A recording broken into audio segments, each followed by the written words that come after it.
Well, we're still not going to talk much about football. We're going to talk about every other thing under the sun except for football. You're watching She Knows Arsenal, and we are live.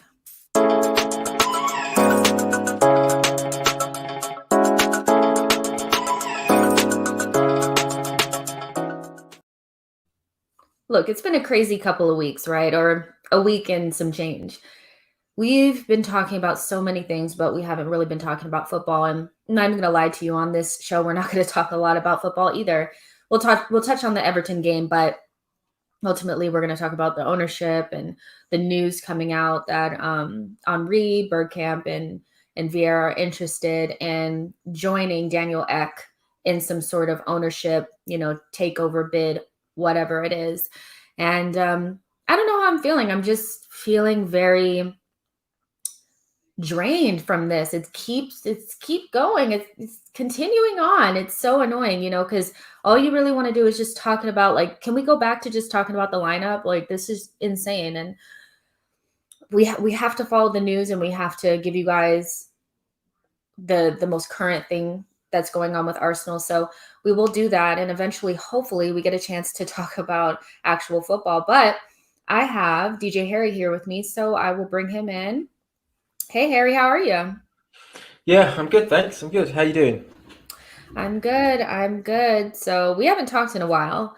And, I kind of was looking at your stuff on Twitter and seeing, maybe you're on the emotional roller coaster with everybody else in regards to Arsenal and, the ESL and all that kind of stuff. But before we get into all of that, I want to just touch on the Everton game because we usually do post-game shows. So we have to talk about the game just at least a little bit. And kind of what I gathered from the Everton game was that we played good enough to win. We didn't play well, but we played good enough to win because Everton were very mediocre, very, very mediocre. But we couldn't get it over the line. And do you think all the commotion over the ESL was a distraction? It's really hard to quantify because we've kind of seen these types of performances before. But I mean, if Arteta had come out after the game and said, "Hey, the guys are distracted," it wouldn't have surprised me. So, do you think it was a distraction, and that's something to take in consideration with the performance that we saw? I mean, they played like it was a distraction.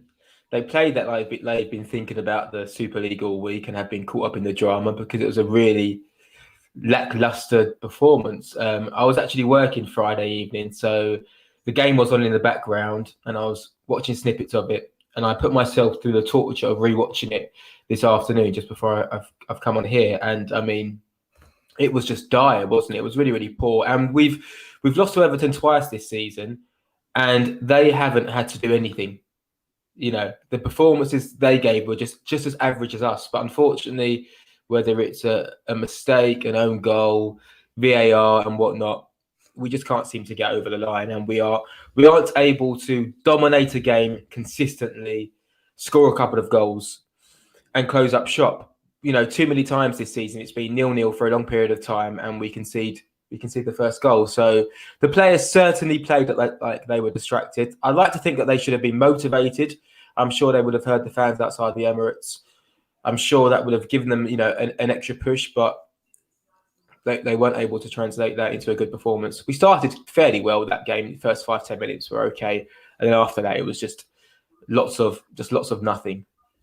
Don't we always start off kind of well? I think that's the thing, is like we usually start okay, and then about 15 to 20 minutes in, if we haven't scored, it just kind of like everything dies off. And I think Yeah, that's a mentality thing. even the Fulham game, I remember thinking, God, we're playing some lovely stuff here. First 10 minutes, this is looking great. The sun was shining. You thought, oh yeah, it's going to be a 3-4-0. And then, like you say, once the opposition gets past that 15-20 minutes, they can grow into the game. And actually, they don't even have to grow into the game. They just know if Wait on they the have mistake. and have a good defensive structure, because we can only seem to score one type of goal, which is that perfect team move. So if you sit back, hold your shape, you stand a chance. And when a player like Leno is quite inactive for a game, you have to be alert. And when you're not, you make a mistake. And yeah, so really disappointing. And what's funny is maybe 2-3 games ago, we were all saying, look, we've got a real good run of fixtures now. Now we can win some games. Now we can climb the table. And I rejected the notion that we should put all our eggs in one basket. But it seems like the players have put their eggs in one basket. It seems like now they are focusing on that Europa League, and they're not able to deliver that intensity or get themselves hyped up, for 3 games in a week. They're purely focusing on Thursday. And it wouldn't surprise me if on Thursday night we see a great performance, which makes, the Everton game just look even more confusing. Yeah, historically, this team really hasn't been able to concentrate on more than one thing at a time. It's usually, we're either in the Europa League and we're going for it, or we're kind of in the league doing whatever, So I'm really not surprised at the performance. I mean, like you said, we looked at the fixtures going into the end of the season. They look favorable. We've won one, lost one, and drawn one. So that's not necessarily what we were looking for in terms of a return, when we probably should have won all 3 based on the other team and the fact that we should be better than that. So, but let's just stay on Leno before we move on. I just want to stick on Leno for a second, because every time that we kind of get away from the Martinez situation, it kind of comes back up because he makes some sort of mistake. And I've moved on from the Martinez thing. I really, really have. But what is it about Leno that just makes him, if he feels like unreliable? He really does. He seems like the type of keeper that maybe, I want to get your thoughts on this, because maybe we've moved away from Leno. Maybe Leno is not the type of goalkeeper we need for a team that is expected to dominate possession. Whether we're good enough to, or the other team gives us possession, a lot of games he doesn't have a lot to do. And in teams that dominate possession, you don't need them to be like an amazing shot stopper. We just need them to stop the 1 or 2 shots that the other team does get. And he's not really that amazing with his feet, which is mostly what he ends up doing the entire game instead of actually saving goals. So what are your thoughts on Leno and his future? The end of his contract is coming up soon. Do you think maybe his mind is elsewhere? What are your thoughts on him? I mean, there's a commentator say quite a lot during games that, what a great save for a keeper that hasn't been involved a lot in the game, or he had to be alert considering he's been so quiet. And that's kind of similar for Leno. We need him to be more alert when he's having a really quiet game, or he's not being troubled. I think the weekend was just another example of just someone who isn't at the level, is maybe a top 4 keeper on his day if everyone around him is a top 4 player and the team are really functioning at a high standard. But he is just as inconsistent as everyone else. And there's no shame in saying that. And this is, and I listened to Mohamed El Neni's comments really closely the other day, because I believe we always have to try to be objective and be fair. But you can't get away from, constructive criticism, and that is also part and parcel of the game. And Leno this season, like many of the team, has been below the standard required. But you'd expect for him to not, because he is more experienced and he's been at the club for a few years. But he, I think it's a case of maybe a lack of personal motivation. Maybe we're sitting 8th, 9th, and 10th, and maybe that complacency sneaks in. I think he's probably a little bit confused as to where his career is going, because he's struggling at times in an Arsenal shirt. He's at a club where I imagine he'd be pushing for top 4, and he's not. And the sense I've got from Leno for a long time, regardless of ability, is his demeanour. I never got an authoritative vibe from him. I just have never seen that. And I highlight the West Ham free kick when everyone turned their back and he turned their back whilst they were setting up the wall. And I just thought a keeper straight away, as soon as that foul's made, he's shouting at his defence to get the wall up and to be alert. And he wasn't. He was too emotionally involved in the frustration of giving away a cheap foul. So, yeah, I mean, I'll be honest with you. I'd be very keen to see us sign a replacement. I know they're talking about Ryan perhaps starting the next game. I wouldn't go that far, not because I don't think Ryan's a good keeper, but I still think just for continuity, I'd stick with Leno. But yeah, it's really poor from him. It's really, really poor. And Martinez aside, because Martinez has also made quite a few mistakes this season for Aston Villa. I know overall he's a better goalkeeper. But yeah, mistakes aside, I just want to see a lot more from Leno. And like you say, he's not involved a lot in the game. And one thing he should be really good at is with his feet. And it's okay, but there was a lot of nervous build-up play against Everton where the passes were like all the little bits to the side of each player, and it was kind of continuously passing the blame. And when he did go long, they weren't the most convincing clearances. So, yeah, I mean, listen, it's another area that we need to potentially look to upgrade.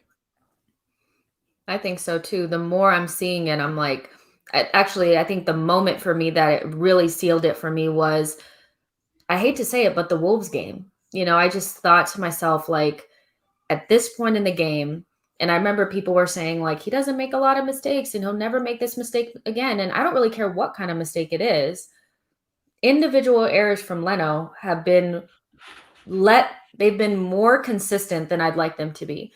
When he came out of his box and caught the ball or handballed it outside the box, I was like, the guy cannot be trusted in a situation where the team needs the leaders. David Luiz had already been sent off, and that's one of our leaders. Xhaka is another leader. We don't have a lot of leaders out there. So your goalkeeper needs to be one of them. And for him to come out of his box and be so frazzled that he used his hand, it wasn't so much about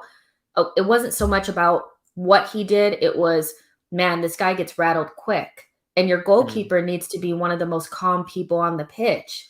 He's calm when he shouldn't be, and he's frazzled when he shouldn't be. And I do think that it's raising questions on whether we should keep him longer. I do agree with you. Matt Ryan should not start against Villarreal, because if that goes wrong, the last thing I want to see is what they're asking Leno the next time that they hear from him. So, and it causes that ripple effect in the team where maybe they don't feel comfortable with the move as well, or the decision. But Leno is just, I was not shocked at it, but it did kind of piss me off, but moving away from that a little bit, does this performance worry you for Thursday? I think people are forgetting that we have a very important game coming up on Thursday, and it didn't seem like they got that out of their system. I was like, okay, maybe they get out of their system, play a little bit shaky. Most of the teams that were in that Big Six, ESL, whatever it was, didn't play well at the beginning of their games. It seemed like it took them a minute. And even Thomas Tuchel said that they were a little bit distracted by it. But does this worry you? Because I'm thinking this is a good excuse for them to just be like, just drop a clanger against Villarreal and see what happens. It worries me that, I know I said we started well, and we did start well on the ball, but it worries me that there wasn't that intensity for a longer period of time against Everton. And then I do question whether you can just flick a switch and turn it on. But maybe the players can, and maybe that's part of the problem. Maybe they know what a big game is, like Spurs at home, like Chelsea at home. And maybe we do simply underestimate opponents, and we go into Everton and Fulham thinking, we're going to win this, we're going to be comfortable. So yeah, it worries me 100%. But hopefully, they prove me wrong and they just go there and do their business. But I do find it so confusing how a team can be so inconsistent.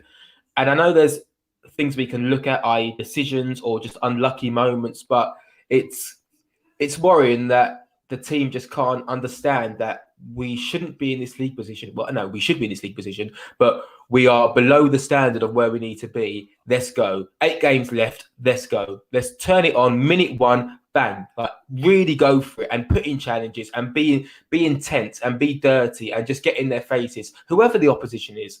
And it worries me that we can't maintain that consistency in our game and our attitude. And let's be real, if professional footballers are mentally fatigued because of this Super League issue, then they need to really, really take a long look at themselves and realise, what they're here for. Because this Super League thing will come around again. There'll be other issues. And I totally get the mental aspect of the game is hugely important. But you have to be able to block out something like that, which is totally out of your hands, out of your control, and just go bang. Let's go beat Everton, and now let's take it into Villarreal. But onto Villarreal, yeah, it's going to be tough, but I hope we go there with the right attitude. And it all falls down to Arteta now as well. Can he motivate these players? Because it's all good him coming out and saying, things about VAR and saying we didn't deserve to lose, we played well. But we've heard it 13 times this season. And I'm a big fan of Arteta, but now is where you earn your money and you earn your stripes. And you might be in the comfort blanket of knowing that you've got a long-term project at Arsenal and knowing you can install your philosophy of football and you'll be given the time to make mistakes. But if you make a mistake on Thursday, we most likely go out of the Europa League and then our season is done. Yeah, I agree with that. It's up to Arteta, because I was going to kind of move into what does Arteta have to do. But then I'm like, I don't know what he has to do. He just has to get them out there working. I don't really know what that is, but he has to motivate this team. And that's why I was kind of hoping that we'd have a Sheffield moment, that Sheffield moment before we went into the game against Slavia Prague. That was a good warm up to that game. And I was thinking maybe this Everton game can be this. And we missed the mark. Like, we completely missed the mark on that. The team just didn't look, there was something missing. The cutting edge was gone. And I'm like, please let this just be what they needed to get the jitters out so that they can move on, because the mental fragility of this team is really what scares me. It's not, I know that we can perform better, than we have been. The quality of the squad is not great, but it's the mental side of it, and they really need to be mentally turned on. And don't think for a second that Villarreal is not going to take, offense to this whole Super League situation. They weren't involved in it. I'm probably sure that Unai Emery probably thought, yeah, like, I'm getting to the final, they're out of this thing. Because I was thinking that, I was like, does that mean that Unai Emery and Roma go to the, or who is it? Who would have went to the final? Does he automatically win it because we're no longer in the the ECA anymore? He just retroactively gets it. But I think this is going to be a really tough game. You guys, on tomorrow, I'm going to have Alex, the Euro expert, come in and talk to us more about what Unai Emery's Villarreal looks like. But make no bones about it, this is going to be a tough game. They need to be completely turned on for this. And there's about 37 of you guys watching right now. Make sure you like the video and subscribe to the channel. But did you want to add anything else to that, Harry? Well, just when you mentioned that Sheffield United game, and it's interesting because I don't want to go back too far, but the way we set up that game was wonderful, and the way Sabas was overlapping on the left-hand side to make up for Granit Xhaka's lack of legs, to compensate for his, defensive vulnerability, the way Martinelli would come inside. There were so many good things in that Sheffield United game, and we carried it on against Sparta Prague, the same patterns of play.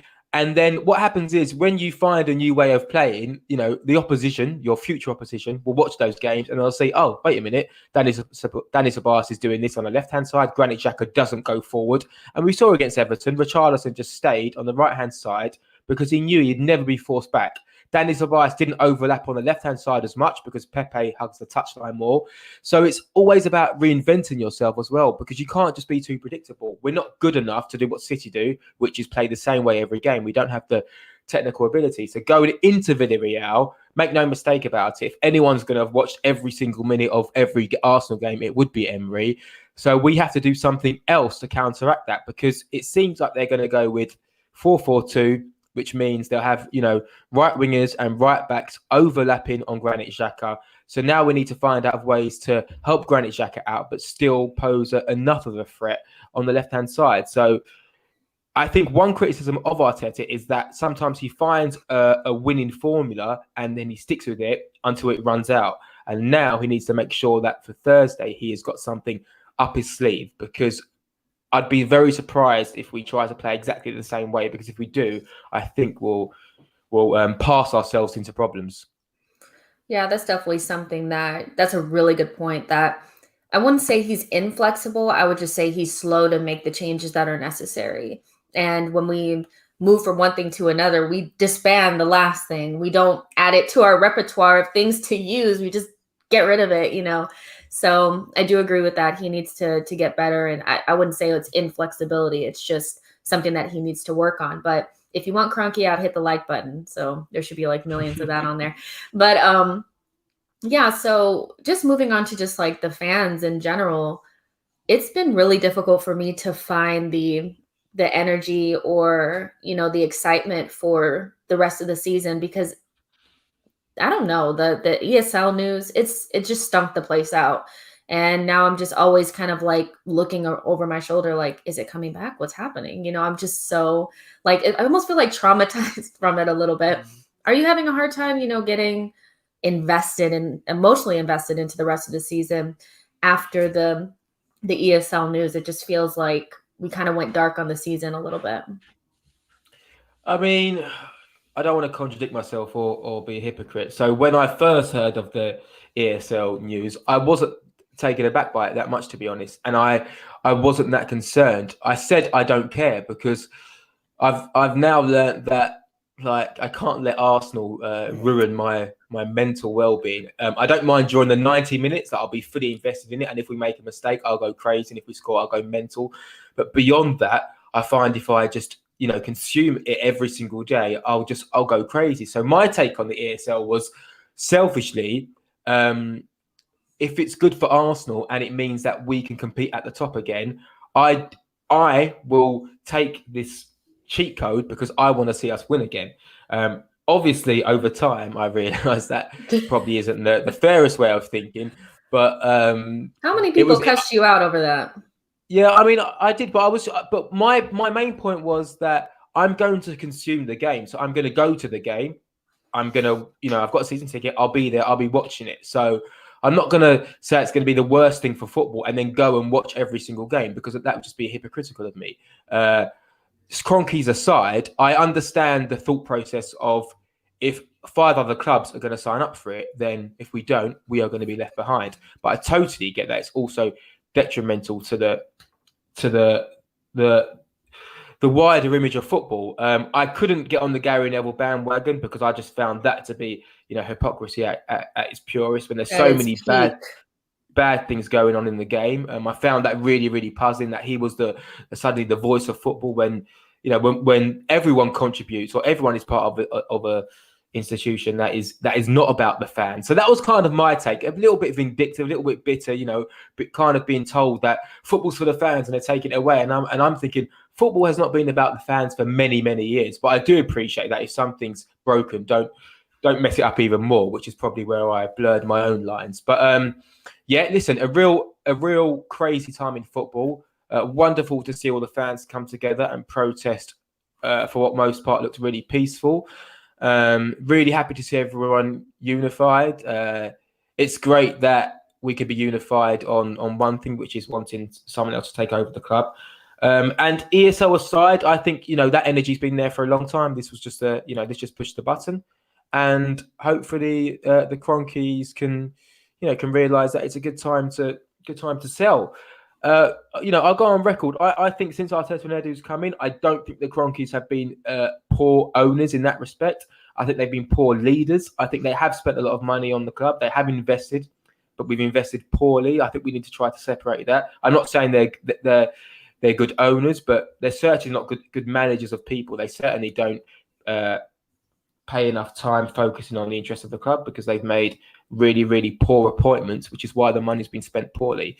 So hopefully, if this news is true of the new owner, then hopefully he is more active, because we need to realise that it's not just about spending money. It's about having someone in charge who knows about football and knows about the Premier League. So if that's Dennis Bergkamp to provide that, if that's Henry to provide that in this new look setup, then great. But yeah, I don't want to I don't want to kill the parade. But essentially, we've got another billionaire interested in buying a club of some other billionaires. So let's hope that he is, he will put Spotify to the side and go all in. Or if he won't, that he'll put people in charge that will do that, because that's what we're looking for. We're looking for active owners. Yeah, that's always been my issue. My whole issue with the Cronkies is never really been. So here's the thing, you guys. I don't think there's an ideal owner. The ideal owner that we're looking for, that cares about the club, is going to invest properly, is not going to make any mistakes, is going to listen to the fans. I don't think this guy exists. I really, really don't. So for me, it's my main thing is, if it's a billionaire and they have the money to come in, even if it is the Cronkies, please just hire the right people. Hire the right people. If you're not a football person, hire the right people. With the Cronkies, my biggest issue with them is not investment, because they have invested. That it's on record. They have invested in the club. And the reason why they've invested poorly is because they've invested in the wrong people. To the latter stages of Arsene Wenger's tenure, Ivan Gazidis and Raul have all been kind of like these. First of all, they like to put all of the onus on one person. That's not the right type of structure, because when you give one person too much power, you give them an opportunity to take advantage. And I'm not saying Arsene or anybody like that took advantage, but we do know Raul took advantage of us. So we put ourselves in that situation. And you can just tell the way that by the people that they've brought into the club, especially Raul, how they view football. They saw Nike and Barcelona and they were like, let's go with this guy, not even looking at his shady dealings at Barcelona from years gone by. So I don't think there's a perfect owner, but for me, it would be more interesting to have. Of course, I want them to understand the culture and all that kind of stuff, but knowing that we're not going to get all of that, can you at least just hire football people that understand the game to move the club forward? Just stop hiring dummies that are just taking advantage of you because they think stupid American owners, they don't know what's going on. So that's like my main thing with this. And to me, this ESL thing was rushed and clunky and clumsy, and it seemed a little desperate. And I'm wondering if you think there was a sense of desperation from KSE, maybe because they know that this is their kind of like a last ditch effort for them to get us involved in something where basically they'll be able to print money.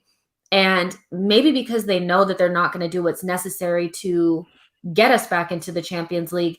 This was kind of like we have to go and do this now. Do you think there's a desperation for KSC there? Just kind of trying to get us into a position where they don't have to really invest. They can just kind of let the money come in?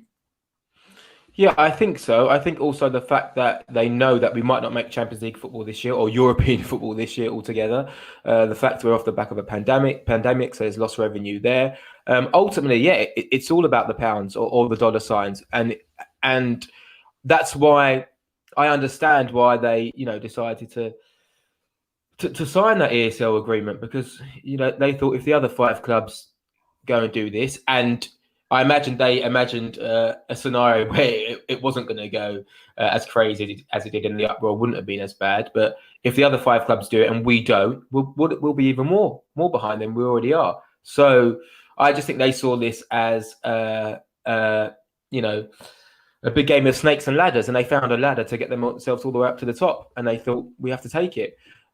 So obviously it hasn't worked out. But to go back what you said about just employing the right people, I suppose it's hard for them to employ the right people because they don't know who the right people are, and there'll be people Ding, with ding, ding, ding, ding. there'll be people with great CVs, of previous clubs and previous clients and whatnot, who can go there and schmooze them. And this is all it is. It's just a game of who Oh, I've got this guy, come and meet him. They meet up for a nice dinner. This guy sells himself well and he gets the gig because he's been employed by someone who also doesn't know anything about football. So yeah, I think it's a great point that you make, but it's so obvious when you think about it. If you don't know anything about a business yet you own that business, then when you employ people, you're going to be vulnerable to making the wrong appointments, and we've seen it now.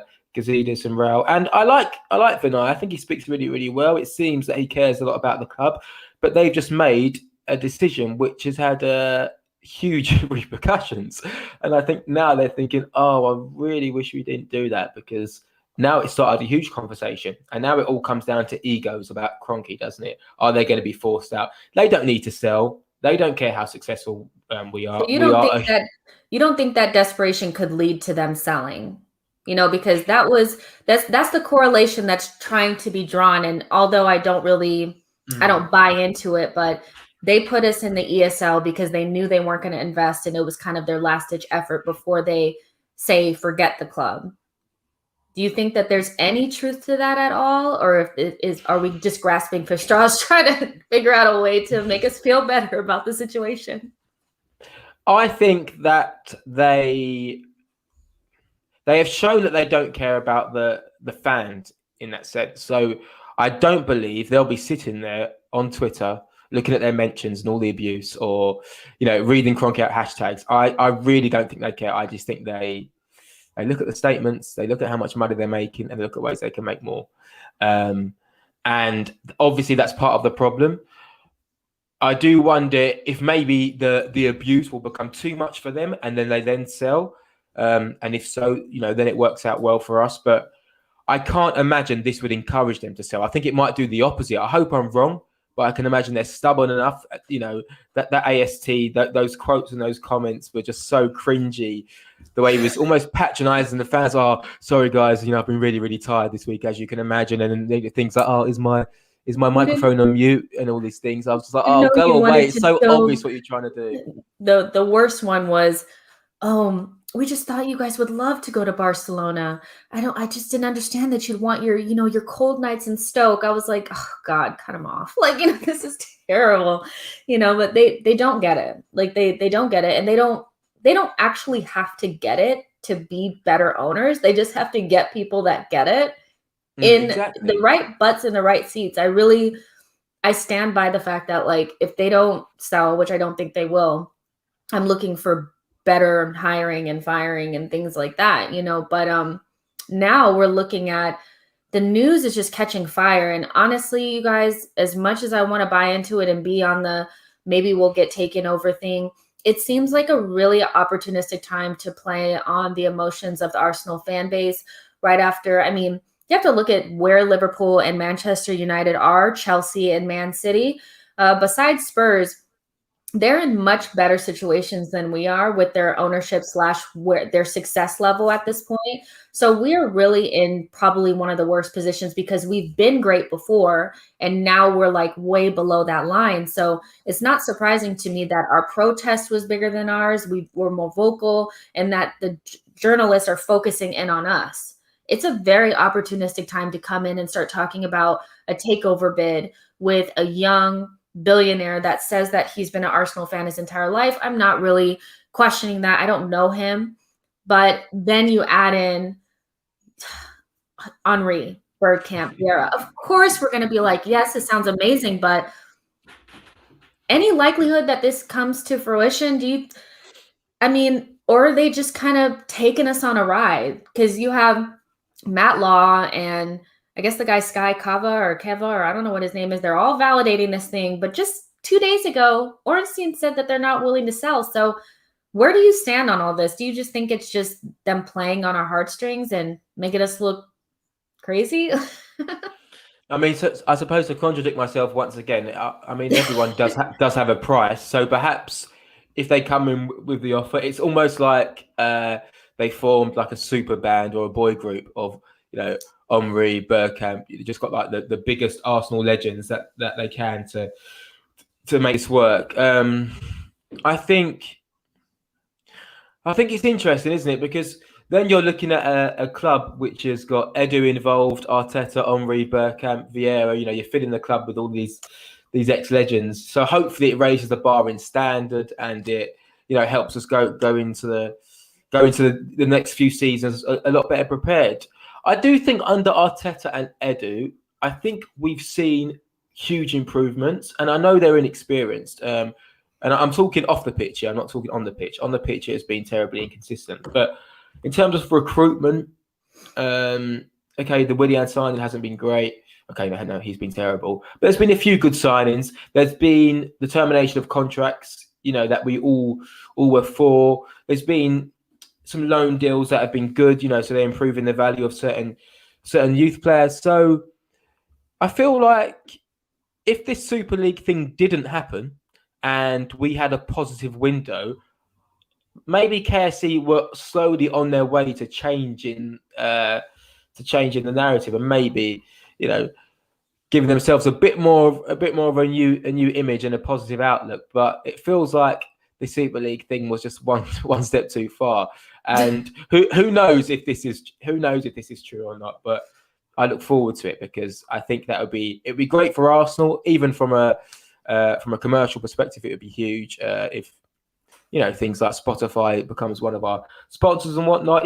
It's a great gig. We've got a young fan base. It'd be really, really cool. Maybe they can improve the halftime playlists, switch it up a little bit because it's pretty rotten at the Emirates at the moment. So yeah, I mean, listen, I'm all for it. It's all fun and games as long as it makes us better. I just don't want to be 10th or 9th anymore. I want us to push up the table and compete. Because Spurs are having an awful season this year and we're still below them. Liverpool are having an awful season this year and they're still comfortably ahead. So it's really, we're really struggling here at the moment. So We let's really hopefully are. it improves everything. Yeah. And that's the thing. It's I really just am kind of like cannot get bought in on this whole thing. And I see the comments. I see you guys are like, we have to force them out and all that kind of stuff. But even though Arsenal is losing money, the value of the club is still going up. The brandability, worldwide fan base, we're still buying merchandise. They're banking on that. They can see the numbers and the projections for once they get butts back in the seats, what it's going to look like, and the Premier League itself is growing, and it's the fan base for the Premier League is getting bigger. So regardless if they have the ESL or not, the entity that is the investment that is Arsenal Football Club is still growing, so regardless if they're losing money on it, it doesn't really matter. I think that's the difference to me, is that they've never sold any of their franchises before, and they don't run any of them particularly well, like in terms of actually winning things. So I don't see them selling at all unless some crazy offer comes in. This all sounds great, but we have to understand too that the grass isn't always greener. They could be worse. I think there's a percentage of owners that could come in and make us worse. Or, what if they keep the exact same structure? I could see if they kept the exact same structure and it was self-sustaining and they weren't able to get things going the way that we feel. And the first transfer window that goes by and we don't spend 200 million, everybody is capitulating. So for me, I'm just focusing on what the Cronkies need to do to change, or what we need to do as a fan base to try to ignite change in terms of reform and stop the owners from having so much power. It's kind of a little bit too late, because once you got in bed with billionaires, you should have kind of known what you were signing up for. But for you, I've already said that for me, it's about hiring the right people if you're going to be absentee. But is there anything else on your mind in terms of what the Cronkies could do to change that would give you a little bit of hope towards the future? Because for me, there are owners until I see somebody actually take over. Well, yeah, to contradict myself once more, I'd love for The us to win contradictory show. That's what we're going to start calling it now. I do it all the time. I'd love for us to win the league, or I'd love for us to challenge and do it, the organic way, the Arsenal way of signing players like Martinelli and performing really, really well with Howland boys. But it seems that it's not possible. It seems that it is all about money, which is why I wasn't so against the Super League. In terms of the Cronkies, what we need them to do, essentially is invest more money, right? Because as fans, I'm personally not annoyed at them for their lack of involvement, because I know, I already know how it works with those guys. I know what they are. I'm annoyed that they've hired the wrong people, and I'm annoyed that they've perhaps backed signings of players, that weren't needed at the time. And if we even go back to Pepe, how was no one in that in a senior position said, wait a minute, is this really what we need at the moment? Look how many goals we conceded last year. Look, why do we need a £70 million winger? It's so obvious, and everyone said it, but we were all, delighted with the signing of Pepe. So I think we're just looking for someone who has a little bit more nous and a little bit more understanding of how football works. You don't need to understand the Premier League. You just need to understand how football works. And if you are conceding a lot of goals, maybe you should focus on signing defenders. Just to go back to your comments about the fans, I think you're right, and I've seen a lot of people say about season tickets, and if you really want to make a change, don't sign up for your season tickets. And I feel like that's such an unfair ask, because one thing we should do is support our team for 90 minutes. And the season ticket waiting list, I don't know how long it is, but I assume it's a long one. And to get that season ticket, people work really, really hard to get that. And it's a great thing to almost achieve as a fan.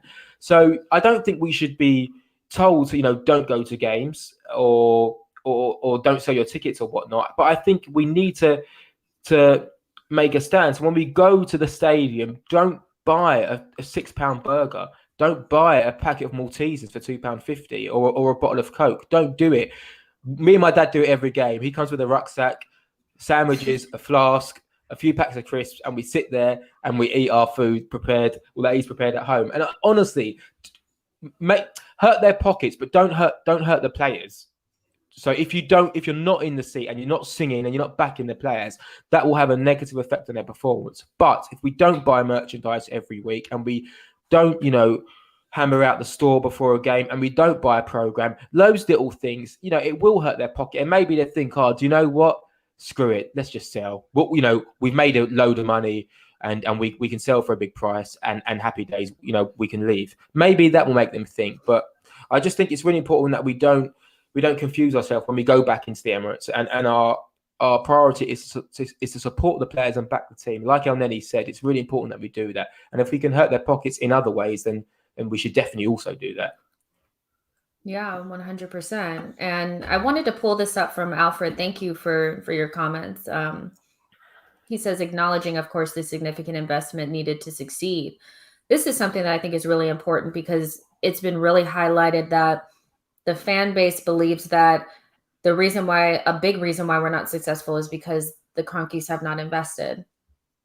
And I kind of think that it's a little bit of I think we're just it's a little bit inconsistent. I don't necessarily think we need to spend that amount of money to be successful, because other teams have been relatively successful without that type of investment. So I actually think, I'll ask you guys in the comment section, if you had the chance to get an ownership group closer to the Leicester City ownership, or would you rather have Sheikh Mansour? Let me know, because there's a lot of conversation around investment, but the Cronkies have invested, and I'd actually like them to put more investment into the academy and put more investment into the coaching staff and getting better people in place to make us. Arsenal's never been about spending money, so when I talk about going back to the culture and the ideals and traditions of Arsenal, even though I know spending money is a part of that, I think that there's the aspect of the academies and nurturing talent that we've kind of turned our back on, and then we've went to spending a lot of money on players and it doesn't work. So I think there's a medium there. I don't actually think we need to spend that amount of money, but what do you think, Harry? Do you think that, would you rather have Leicester City type owners, or if the Sheikh was willing to buy Arsenal, would you rather just go with that? I mean, I'd rather have the Leicester City type owners, but I think the chances of reward are much less than it would be doing the Man City way. I know Leicester do a wonderful job at recruiting, and I know they're better than us at the moment. But it almost feels like it's a different playing field. Maybe the players that they sign, these gems, the players that no one else will take a gamble on. Maybe their arena, their platform, the less pressure that they have at Leicester, maybe it gives them a greater chance of playing well and overperforming. I'm not sure if that can happen at Arsenal at much. I'd love to do it the Leicester City way. I'd love to do it, but it feels like that's really unlikely. And as great as Leicester are, and I know obviously they won the league 4 or 5 years ago, in a season where all the other big teams were in a period of transition. Let's not forget this season, Liverpool are really underperforming, Spurs are really underperforming, Chelsea, have taken a long time to find their feet. So, it's a really tough question, because it's like, what's the right way to do it? The Leicester way, right? What's the more beautiful way to do it? It's the Leicester way. But what's the way that guarantees success? Is the Man City way, isn't it? And listen, unless you spend stupidly, unless you don't spend it on the right players, that's ultimately it, right? Because we've spent money, maybe not as much as them. We don't spend money. We don't spend money. We waste money. That's the problem. You're right. And when you waste money as well, no wonder why sometimes the owners think, oh, actually, do we want to buy this player because you said Pepe was going to be good, you said Mustafi was going to be good, you said this player was going to be good, and and they haven't worked out. So I think either way, like I keep saying, under Arteta and Edu, I do think it's improved. That has not translated to us performing well, which you could argue that means that we haven't improved. But unfortunately, the poorer we perform, the more areas of concern it highlights in the team. So now we're talking about a goalkeeper, which we didn't really think we'd have to be talking about, right? We thought, Leno's going to be all right this season. Now we're talking about a striker again, because we thought Aubameyang, I know Lacazette's been good this season, but we thought Aubameyang was going to be our man. So now potentially we have to look at striker. So now there's all these things popping up. We need 2 central midfielders to back up Partey and Xhaka. So best believe that we need investment this year, or we better have some gems waiting that no one else knows about, ready to sign for a couple of million, because we need a huge rebuild this summer. Huge. We need we need 6, 7, 8 players. And I thought we only needed 3 or 4, but we need 6, 7, 8 players. So whether it's Spotify or KFC or whoever it is, we got to spend. Yeah. And that, I think it, what we need kind of lies in the middle of everything. It's not just spending, it's not just changing the manager. It's the coaching needs to get better, the recruitment needs to get better. We need to spend smartly. It's all of those things mixed in, because we need investment, period. That needs to happen, and you need to kind of invest every single season. That's really what it is. You can't go through a season or a summer window and not invest, because you're going to get left behind. The scariest thing to me was watching teams like Aston Villa and West Ham, even like Leeds to a certain extent, be able to buy 1 or 2 players and be kind of like right up behind us, or even in front of us. That just shows that we need so much more to even be competing. And there's some good comments in here about, you could do it the Leicester City way and it'll only get you to a certain point, but then at some point you will have to go into the Man City way in order to actually win trophies. And maybe we were doing it because we were the first ones to do things the way that Leicester is doing it now. Arsene was innovative. He was. And so they're basically doing what we've been doing for years. We just kind of veered away from it, but we also weren't winning trophies. So that's actually a really, really good point, that if we want to win, we're going to have to spend a certain amount of money. But I think we can build a solid, sustainable, structure more in line with Leicester. But then when we get to the point where we're saying we're 1 or 2 players away, you need to buy the players. That's ultimately what we do, is we build this great team, a good mix, players that we brought in, under the radar signings, whatever, mixed with academy players, but we're always 1 or 2 players short. And that's where we need to make the change. When we're 1 or 2 players short, whether it's a goalkeeper, striker, whatever, we just need to buy the guy, But Sean has a really good comment here about, look at Chelsea under Lampard and Tuchel. They sacked him right on time, and that's what we need. I'm going to disagree with you, Sean. I'm going to disagree with you, respectfully disagree with you, because look at the quality of the teams. The quality of the teams, it's like, Harry, do you think we're massively underperforming because of maybe Arteta's management? Because I personally think that a new manager can get us probably 1 to 2% higher or lower, depending on if they're better than Arteta or worse. I think there's a really, really low ceiling for this team with a new manager. So when I look at it, I think Chelsea was massively underperforming. I don't think we are. I think we're about 8th to 10th in terms of what we can do. Do you agree or disagree?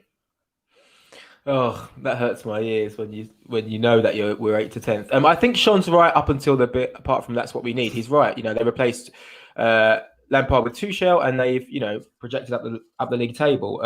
But like you say, their squad is superior to ours. In almost every position apart from up front. But they've just got a ridiculous amount of players to call upon. I think it's so hard when we talk about Arteta now, because I don't have many legs to stand on, because we're going to finish 8th, 9th, 10th, maybe 9th at a push. I just can't see us climbing the table.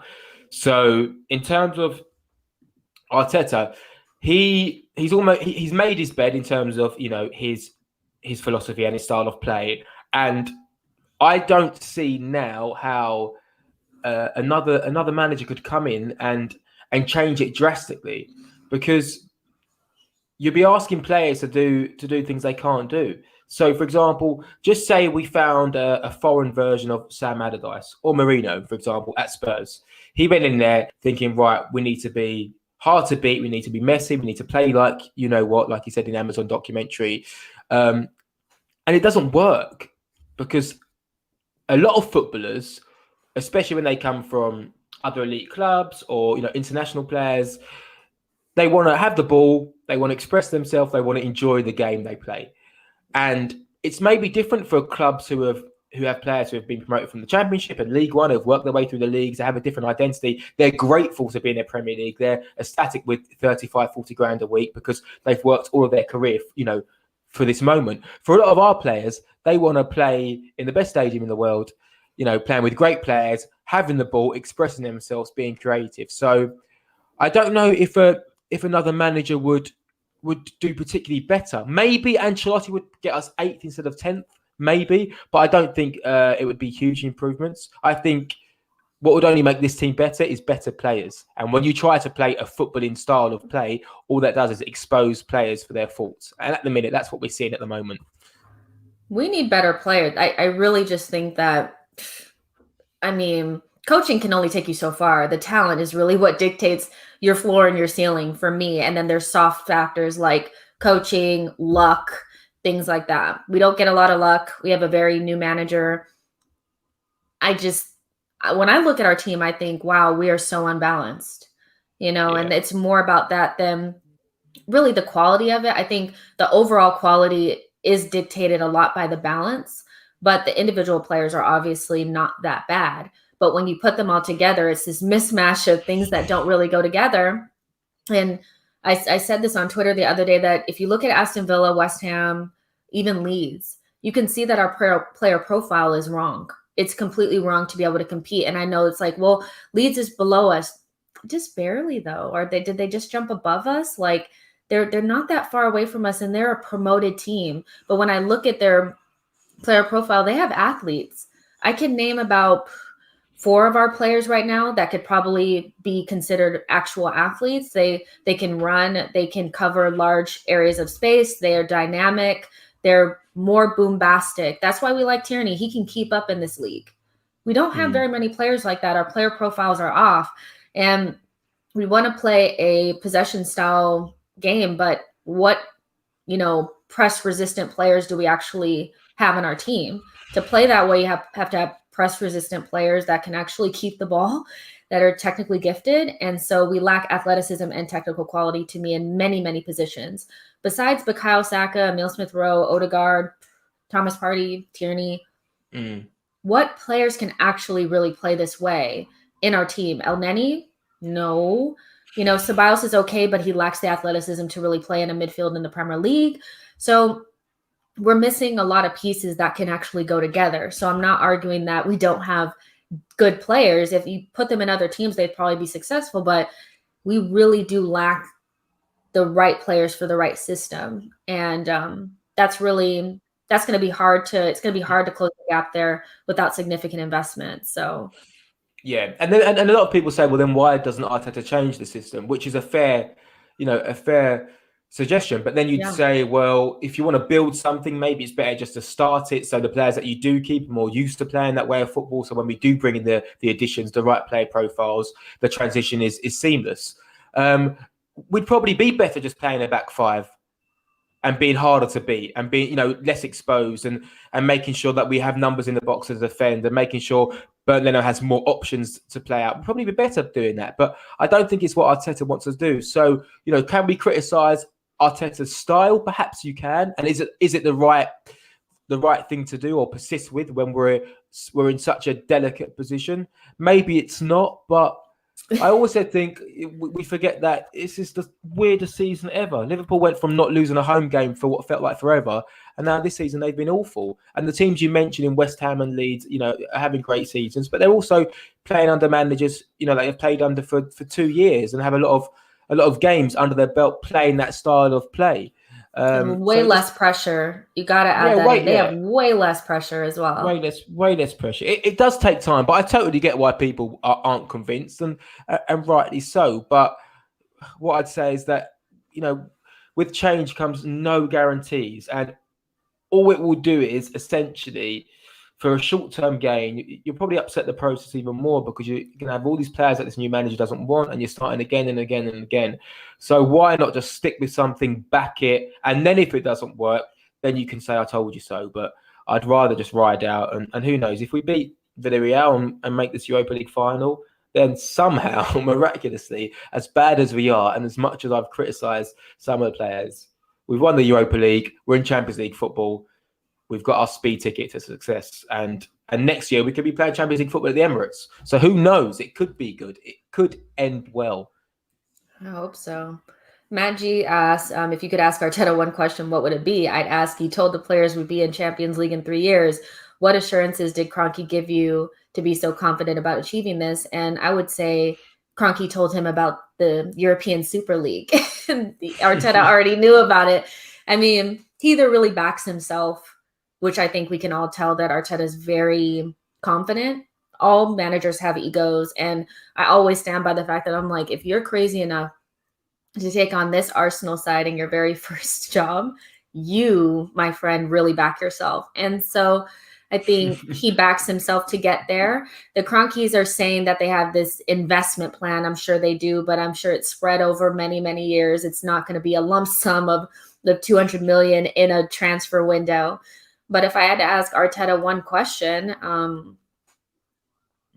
I don't even know. I could ask him a couple of different questions, but I probably just would, I guess I would ask him, does Saliba have a future? Are you going to integrate him back in the team? Because, you have certain players that you really care about that maybe you haven't seen that much. I mean, I have watched him play, but, you have players that you just like, and whether or not it's right, you just back them, and anything that happens to them, you're thinking, no way that you wouldn't play Saliba. I may be completely wrong about this, but I didn't feel the same way about Guendouzi when he got exiled. I was definitely like, bye, but with Saliba, I'm definitely like, you need to bring him back in. I would ask him, are you going to bring Saliba back in to start next season or to play games, and what is it that you don't like about him? Because the kid is good, and I just don't get it. We're still being linked with right-sided center backs. We're linked with the kid from Fulham, that Anderson. No, bring Saliba back. Like, that's going to be my one where no matter what you say, I'm going to believe that this was handled poorly, even if it wasn't. But do you have a question that you'd ask Arteta? Are you going to ask him, does Xhaka going to get a lifetime contract, or, is Xhaka going to become the new coach or an assistant coach at Arsenal in a couple of years? What are you going to ask? I was going to say, yeah, when do you plan on giving Xhaka the captaincy back? That'd be my only question. No, it would probably be more to do with set pieces. Why do we have a set piece expert, yet we are so bad? Sorry, a set piece coach, but we're so bad at set pieces. Even against Everton, we're bad so many corners. offensively, but not No, defensively. yeah, We've yeah. improved. Defensively, we're good, but offensively, we just seem to have so many corners and nothing materializes. So I'd probably ask him about that, and I'd also ask him that why do we keep on playing Willian? That's what I'd definitely ask.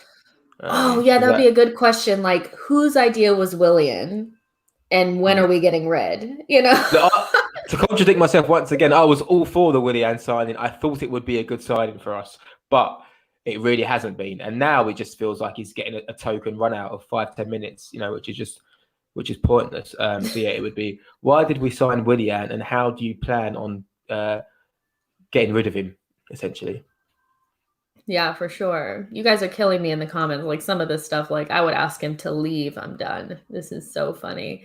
But I do see something in here about better experienced players, and I'm interested to get your thoughts on this. I was looking at a team that I always look at because they're so big on youth development, and I kind of used to always compare them to us because I thought we were pretty similar in our ideals, is Dortmund. Back in the day, I felt like we were pretty similar in kind of how we operated under the radar signings. We didn't really sign big players, and we relied on youth. I look at Dortmund, on almost every single one of their rosters, they have at least, or their starting 11, they usually have 3 to 4 under 23 players in the side. But then the players in and around them, like Julian Brandt, Royce, Guerrero, Daoud, players like this, they're like 24, 25 years old, except for Royce, he's older. I think that's the issue more than the experienced players. I think we don't need more experienced players, or I know we need better ones, but I would say we need to figure out a way to bring in players that are right in that prime age, not Thomas Partey's age. He's a little bit on the latter ends of that, but 24, 25-year-olds that have already kind of played in and amongst, our younger players. I don't actually think we need to invest more into experienced players because it hasn't really been fruitful for us. I would actually, when I look at the Dortmund teams, they have like 1 or 2 players that are over 30, maybe. Mats Hummels is probably one of them, but that's pretty much it. So do you agree with the experienced players thing? And Yeah. Do you think we need more experienced players, better experienced players, or I'm actually going in the complete other direction. I think we need 24, 25-year-olds, to be honest. I think it's a mixture of everything. Sometimes an old head is good. We just need to make sure they're the right old head. I liked David Luiz. I think he's not been a terrible signing, but we've seen that, he's made a few mistakes. So unfortunately, the more experienced players who we would attract might not be everyone's experienced players that they have in their mind. They might be someone's, a reject from a big club, or someone who hasn't quite, made it at Bayern Munich or wherever it is. So I don't know if they're going to be the right player to lift us to that next level. David Luiz, for example. I think it's just more so about just signing the right players. I would love us to focus on the PL market. I know that's really, really hard because of the inflated prices, but I think it's something that Man United did over the years really, really well. They signed the likes of Carrick and even Berbatov. Obviously, Rio Ferdinand was a huge signing for them. But just, trying to spot those good players who are performing at the clubs lower down in the table, actually, well, performing at clubs above us, and then trying to sign them up. I think that's where we could be really, really impactful. I know Thomas Partey is a great signing, or will be a great signing, but you just do wonder: can you tempt someone like Declan Rice? Maybe not now, but could you have tempted Declan Rice to maybe make that? To make that move, can we go out and go big on a Grealish or James Maddison or whoever is performing well for other Premier League clubs? I'd like us to try to get experienced Premier League players. I think that would put us in a really good position, because as we've seen, the transition period for players is so unpredictable. Some players just come and it clicks, and some take a lot of time to find that consistency, and we can't afford that anymore. We need to reduce that period. And I believe signing Premier League players, I know someone like Willian hasn't worked out, but I think that would leave us in a better position. We're still waiting for Pepe to perform consistently. We're still waiting. It's Yeah. madness when you think about it. I like Pepe, but it's madness that there's no guarantee spending big. There's no guarantee signing a big name. But if we've seen him play in the Premier League and we know they're good, at least you think it gives them a better chance. And I know there's examples to go against that. I think of Robbie Keane when he played for Spurs. He made a huge move to Liverpool and he was absolutely dog, and he ended up going back to Spurs. So I know it What a doesn't always work out. loser. Yeah, I know it doesn't always work out. Actually, I think he still scored against us at the Emirates for Liverpool. I'm sure he I did. don't even Yeah, he know did. about that. I don't even remember. But Yeah. I agree with that, and like we should look at proven Premier League talent if we can. But this is a really good comment by Matthew. Experience is good, but nothing beats hunger and drive and ambition. And I just think that we lean too much into experience, thinking that it's going to do something for us. And I'd rather see those, prime age players or young 20 something year old players make the mistakes and get experience on job than Mm. by older players hoping that they'll do something that they're not going to do. Well, And Look at Socrates. Sorry, do you remember when we signed Socrates? There was very much finally an experienced centre half. He's won the no league more at of Dortmund that. before, and they come over, and it's not the place. It's just not the right league for them. So, yeah, Mhm. sorry to interrupt, but that just came into my mind straight away. I remember thinking, oh yeah, Socrates is going to be a good centre half. He's going to be a brute, and it didn't really work out. So it just It shows never you. really Oh, works out. And I don't see other teams really doing that unless they're like, you know, desperate. yeah, they're desperate or they're at the tail end of their project or they know they're a player away. They just need to bring in one more, like Chelsea with Thiago Silva, like that was never really going to hurt them. But in our position, I just feel like if we're going to spend the money, especially like you look at somebody like Pepe, the right age, wrong profile, wrong amount of money, all that kind of stuff. So if we could have taken that 75 million and got like maybe like a Grealish or an Nkunku, who I think at the time was probably like 22 or something like that, 23, then it probably would have just been a better, if we're going to spend the money, I'd rather us, if they're not young, if they're not 24, 25, I'd rather us just go for younger players, like even more younger, because the older player thing is just not working. But you guys, this was a really good stream. I really enjoyed myself, even though we're not talking about football, really. We're just kind of talking about whatever. But there's 51 of you guys still here. Make sure you like the video, subscribe to the channel. DJ Harry, where can everybody find you? On Twitter at it's DJ Harry. Give me a follow. We can always talk about Arsenal and Granit Xhaka. If you guys are into that kind of stuff, go ahead and follow him there. You guys make sure you share this with a friend. Tomorrow at 7 p.m. UK time, Alex, the Euro expert, will be here talking about Unai Emery and what to expect from Villarreal. That should be really interesting. So I'm so scared for Thursday because you can just see all the headlines. Almost there'll be a large section of Arsenal fans who will almost be like, "Told you Emery was better," which is crazy. The crazy world we Yeah. live in. But oh, I'm dreading Thursday. I am dreading Thursday. So am I. So am I. And, I'll do my usual morning stream, well, it's morning for me, but it'll be 3 p.m. UK time aroundish for you guys. So I'll see you guys then. And yeah, come on, you Gunners.